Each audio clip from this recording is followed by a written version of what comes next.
Hello, ladies and gentlemen. Eddie Marcus here again. I'm here again because your Creator really loves you. And I have allowed your Creator, our Creator, to use me to bring a message to you in an effort to awake you out of this slavery slump that you are in. Just this morning I was doing this and I was thinking about it, and I reflected on how many years I've been doing this and for how many years it has been rejected by everybody who has heard the message. It hasn't been anything, it hasn't called for the people to do too much of anything, as you will see when I call on you again, specifically here today. But as I was thinking about it and I thought about all the people that rejected it, then I just thought about me personally. I thought about me personally. And I'm looking, I got around, 9 children myself. 9 children that's living in this world that I'm trying to wake you up to what's going on. And out of those 9 children, I can expect to have at least 36 grandchildren, at least as a minimum. And as from that, I would expect to have at least 144 great-grandchildren. Just me. 144 great-grandchildren. And from that, at least 576 great-great-grands. Now, these are people that are closely related to me. Closely. I mean, they're all, but they're closely related to me. I can identify back to that many. Then my spouse. My spouse, we become now, not just she and I one, but we got the in-laws. And what does that take? 21 siblings. At least 84 grands. 336 great-grands. Over 1,344 great-great-grand. And what I'm saying is that just the two of us connected together with my wife and myself, now we have branched out ourselves in a period of time to at least 2,000 relatives. And those 2,000 relatives go on and on and on, additional. And when we see that happening here, that happens to every last one of you. And these families of yours keep spreading and spreading until they meet. And when they start meeting, they start intermarrying. And they're producing kids. Next thing you know, all of us are one family, even if we didn't originally start out right like that. We eventually end up that way. And so I'm looking now that the life that I try to save today or tomorrow is the life that I try to save eternally. Now, am I trying to save the life? I am an instrument of the Maker who's trying to save the life. And in order to save that life, that Maker needs you, its instrument, to do the work of life. See, ladies and gentlemen, righteousness and justice, it demands, righteousness and justice demands that survival essentials common amongst all humans, be made available, excuse me, for every human on earth. That was a requirement. That is a requirement of life, of righteousness, of justice. The power that made all of this fixed in play the process for it to happen. All of the resources outside of mankind that would be necessary to meet these requirements have been put on the earth or in the earth or above the earth, seen and unseen. The Maker did that, my friends, my family. The Maker did that. And since all of us have these requirements, these essentials, in making us, that power put in each of us the capacity to discern and ascertain something that is relatively essential in creating the greatest joy for us as far as establishing purpose in this life.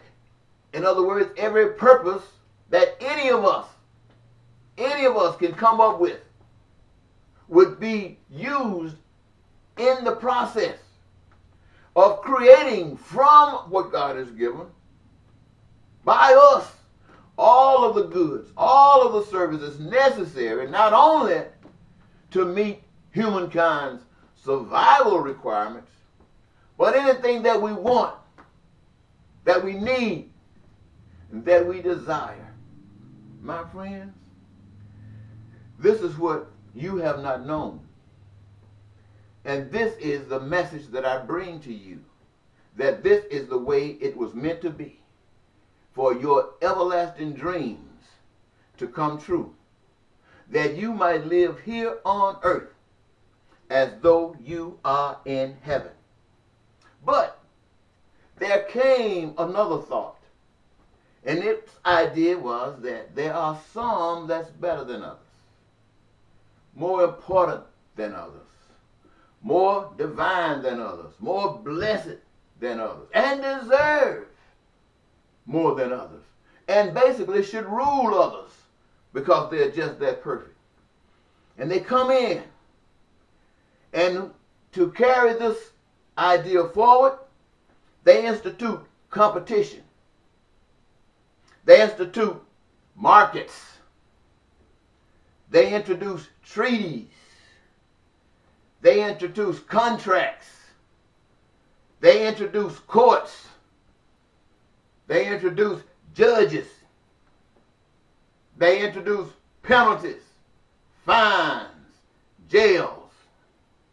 My friends, and the result of this plan, this substitute plan, it creates poverty beyond all of the benefits. If you want to look at the 1% in America, the world today, you think the 1% is suffering for anything about their survival needs? Well, that's what happens under this plan. But as they find themselves, and even as your elected officials who find themselves with a security of income for the rest of their lives and health care for the rest of their lives, they all are part of that. While the rest of the people, because of these systems, it creates poverty. Not the people themselves, but the system that has been implemented creates crime and violence.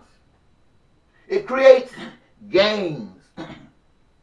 This system creates drive-bys, creates terrorism and war. This system does that. And this system is a reflection of the human race who've accepted and bought into a lie. A lie that puts 1% on the top and 99% at the bottom. But absent of the truth, the 99% don't know where to go except fighting amongst one another, trying to get a hold up. Not knowing that if they come together, they can fix this baby and they can make it right. This is the message that you do not understand. This is the message that you do not come up with. And this system that you've accepted and allowed to do the things that it has done and is doing, it calls itself making things a little better for you by giving you certain jobs. Jobs that are being allowed as a substitute for doing the right things by saying, well, we'll create welfare. Welfare because we care. We'll create Social Security because we care. And the people who know this is wrong buy into it. They create Medicare and Medicaid. They create AFDC, Aid for Dependent Children. They create the Red Cross. They create shelters. And they create pools as their solutions. Now they have tricked you, which allowed them to become part of the 1% and you part of the 99% without any understanding about any true plan, because you're after the truth. And what they're doing in what they have established, the system before you, what they are doing is robbing you, using you to rob you.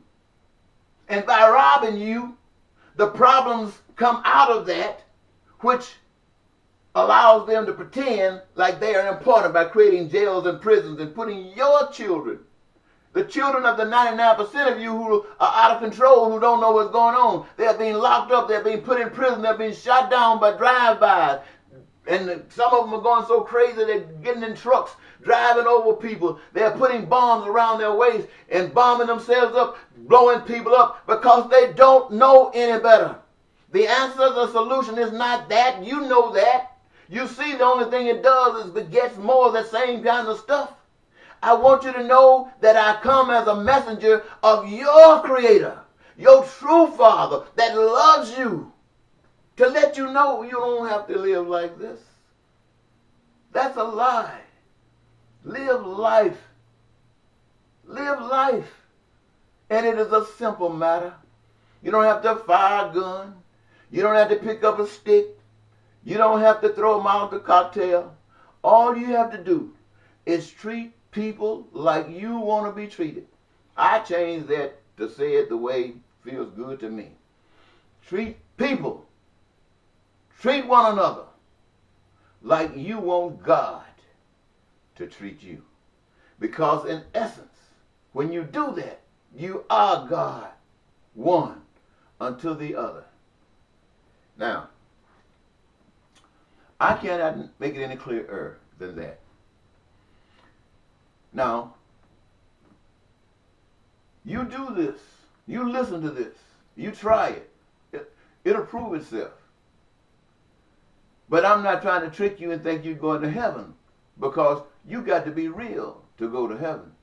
You got to know that this stuff is real, and you got to accept nothing else. You can't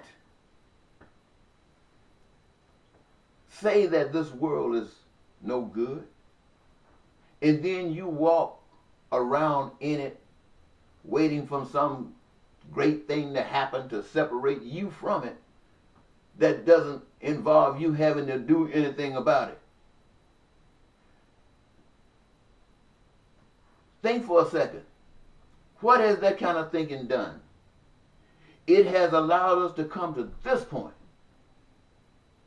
Now just think about what happens if you would change your thinking and said that the reason that you put water in a pot and boil some rice, the reason that the rice was cooked and not the potato that was sitting on the side is because you put the rice in the boiling water. That's how you got that result. If you want peace, prosperity, and joy, you got to do those things. They're not going to just happen. And when they don't happen, the only thing you can blame the devil for in this is that it was a crazy, evil, death-taking thought. And the only thing you can blame God for is because you have choice. And in that, you made it. And you are where you want to be. And where you want to be is where you commit your life to. Look, a lot of you, and I'm going to wrap this up, but I want to say one thing. A lot of you have been married several times. Each time you took an oath saying that you were going to be loyal and that you would be this way until death do you part. And it ended up being just a lie that meant nothing. And yet you turn around and tell that lie again and somebody believe you. Well, see, it's easy for you to say that you saved and you're going to heaven. But, you know, you've always heard you can't lie to God. And one way that you can be certain that you don't have to lie to yourself is love God so much that you represent God in such a way and you'd rather die than not represent God. Now, God doesn't call for that much. He just calls you to treat people like you want to be treated. And don't let anyone treat you otherwise. Because if you do that, then you're holding another God superior to your God. Your God is supposed to be able to keep you in every situation. You've heard the expression, though I walk through the valley of the shadow of death, I will fear no evil. Those are the comments from people who are real. And the rest of us, I want you to know, ladies and gentlemen, coming from your brother, right here, right here. We are deceiving ourselves. We know nothing of God. And what I've just described to you is a plan of the anti-God. It's exactly what's happening. You think you know God. You do not know God. You do not know God. I'm going to leave it there. You do not know God? Maybe that should be my title. Bye-bye.